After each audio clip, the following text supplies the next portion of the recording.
Is there any problem, officer? Actually, I would like to congratulate you, because you won $100 for wearing your seatbelt.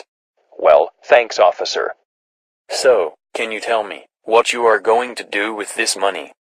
Oh, then, I'm going to buy a driving license. Huh?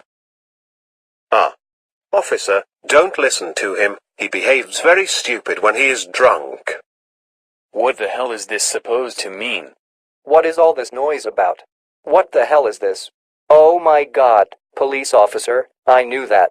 We wouldn't go far with a stolen car. Thank you for watching the video. Please subscribe and don't forget to like the video.